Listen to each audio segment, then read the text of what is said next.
If you're visiting Glacier National Park, Montana, and have started planning your trip and are trying to figure out how to visit Glacier National Park, then you already know how overwhelming this can be. Hi, I'm James Ian, and I've written loads of guides and published several detailed itineraries for Glacier National Park. And in today's episode, I'm going to share my top 10 tips for visiting Glacier National Park to help you decide the best way to visit Glacier National Park. If you're watching this on YouTube, like and subscribe right now. It may seem overwhelming, but following these tips will help you avoid the common pitfalls and will help give you the peace of mind that you need to know that you're fully prepared and know exactly what to do when planning your trip to Glacier. Be sure to stay to the end where I'll be sharing my number one tip for Glacier National Park. Let's get started.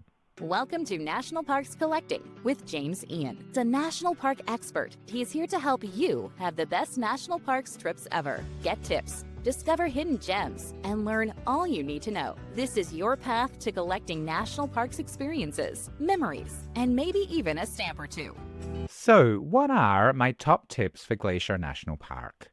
My first tip applies to all parks, actually, but is especially important for Glacier. The first step in planning your trip to Glacier National Park is to know your park geography. It's important to familiarize yourself with the park's layout so that you can make the most of your visit. There's several sections in Glacier. The main and the most famous feature in the park is the Going to the Sun Road. This is one of the most iconic scenic drives in the United States. It crosses from the east side of the park at the St. Mary entrance to the west side of the park, which is the Apgar entrance near West Glacier.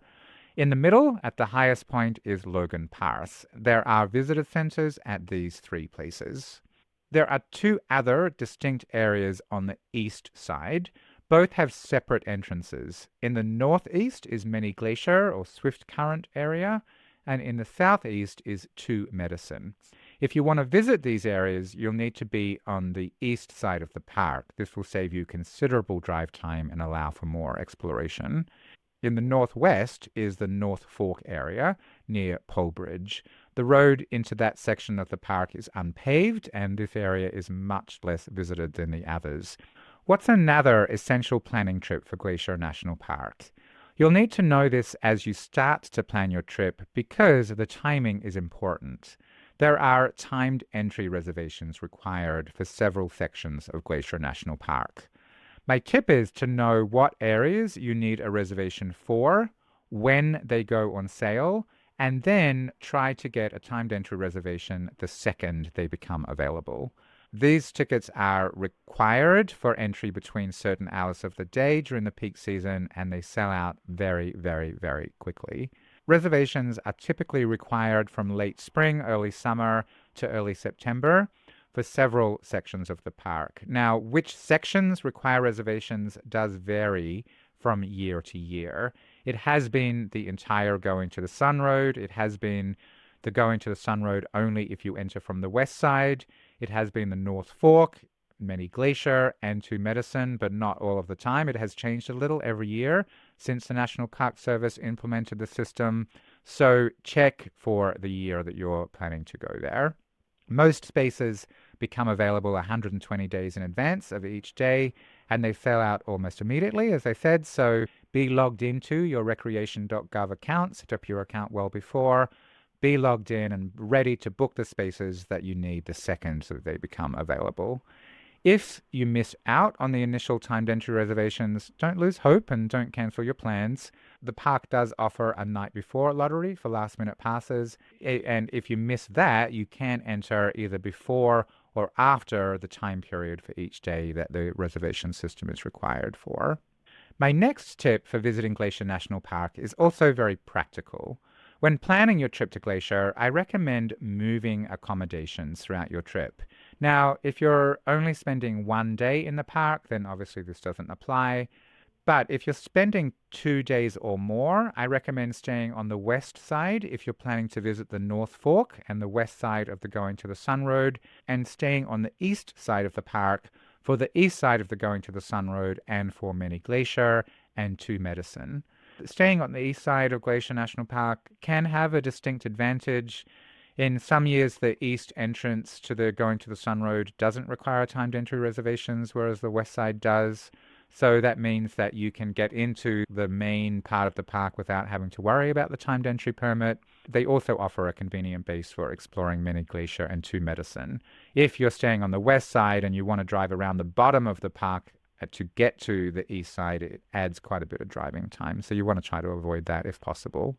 Another important tip for Glacier National Park is to be aware of vehicle length restrictions.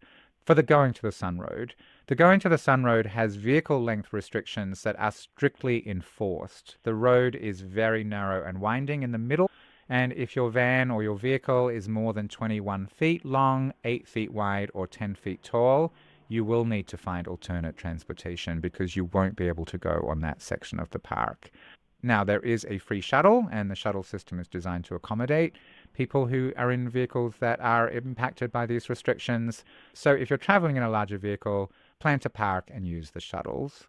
Another tip for Glacier National Park: when you're visiting Glacier National Park, if your vehicle's too long for the Going to the Sun Road, or if you just don't want to stress about getting parking, which is pretty limited, then consider taking the shuttle.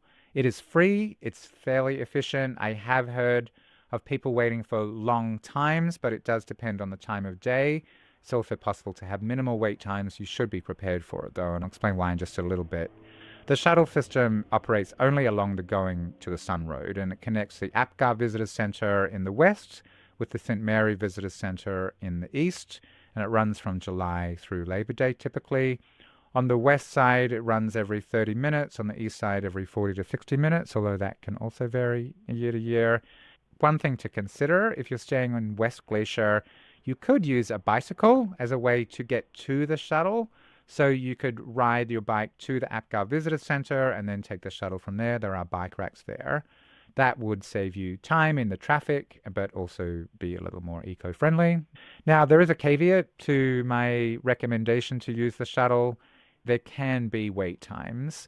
A shuttle in Glacier means a smaller van due to the road restrictions. The size restrictions apply to the shuttles just as they do to other vehicles.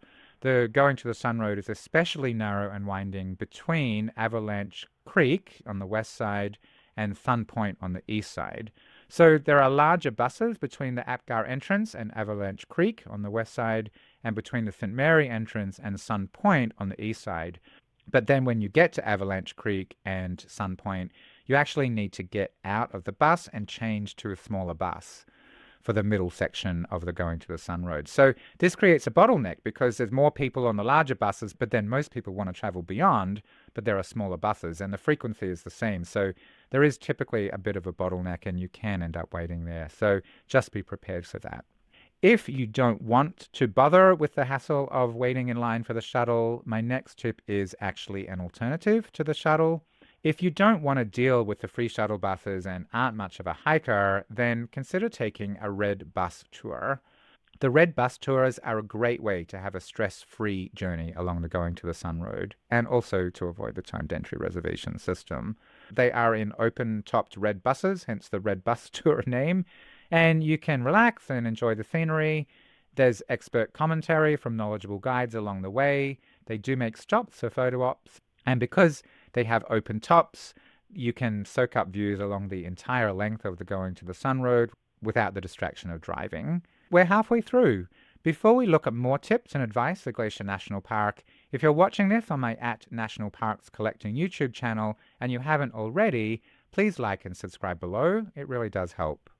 Next up, another practical tip for visiting Glacier National Park. This tip is if you don't want the hassle of a shuttle and you don't want to take the big red bus tour, but you want to drive and your vehicle is an appropriate length, but you don't want or you didn't get a timed entry permit, there is a way around it still, and that is to enter very early before the timed entry kicks in. I think that one of the best kept secrets for visiting Glacier National Park is arriving before dawn or right at dawn. There are no reservations needed to get into the park before 6 a.m. typically, and you'll avoid the shuttle lines, and you'll get one of those coveted parking spots. Plus, you'll witness the sunrise in the park. It's an unforgettable experience, and you'll have the place almost all to yourself. There's a great chance of seeing wildlife because they're most active at that time of day. It's really peaceful. There's just so many advantages to it. So I highly recommend it. Better to get up early, enjoy the day, and then have a rest in the late afternoon.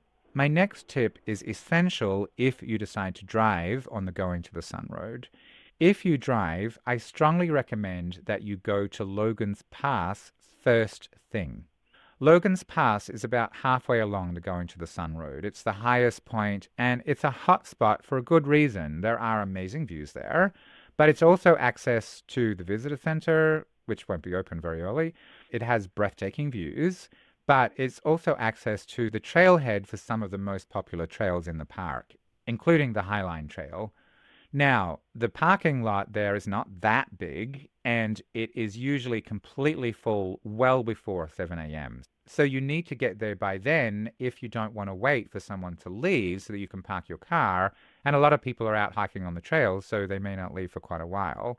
I recommend going there first thing, doing whatever you want to do in the area, and then driving back along the Going to the Sun Road, rather than taking your time, stopping off at scenic views on the way, and expecting there to be a parking spot available when you eventually get to Logan's Pass. Make a beeline there first, enjoy the area, and then enjoy the rest of the Going to the Sun Road at a more leisurely pace on the way back. Even if you take the shuttle, to beat the crowds, you'll want to get there as early as possible. So arrive at the APGAR Visitor Center and try to catch the first shuttle of the day, particularly if you're hiking, so that you can be on the trails early in the day before they get too crowded. My next tip is a very simple one, but a very practical one. When you visit Glacier, even in the middle of summer, always take a jacket. Glacier National Park's weather can be very unpredictable, even in the summer, so I always recommend carrying a jacket as conditions can change rapidly, especially in the higher elevations. A lightweight waterproof jacket will protect you from unexpected rain showers and provide warmth if the temperature suddenly drops. So just keep one in your day pack, and if you don't need to use it, great, but if you need to use it, it's there. So far, we've looked at 8 tips for Glacier National Park. We have 2 more to go. Stay to the end to hear my top tip in just a moment. But first, my second last tip is to have a plan. Of course, you need to be flexible. The weather in Glacier can be changeable, and it can snow in July even. So I recommend allowing a little extra time, more than you think you'll need. But I also recommend starting with a detailed plan. You'll have seen by now that there's a lot that goes into planning a trip to Glacier National Park, yeah? The park is huge. There are several distinct sections that each have their own separate entrance.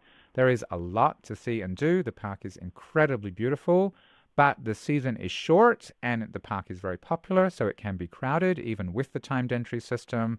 All of this makes timing really important, but it can be difficult to know exactly what to do and when and how to get from place to place to be in the right place at the right time.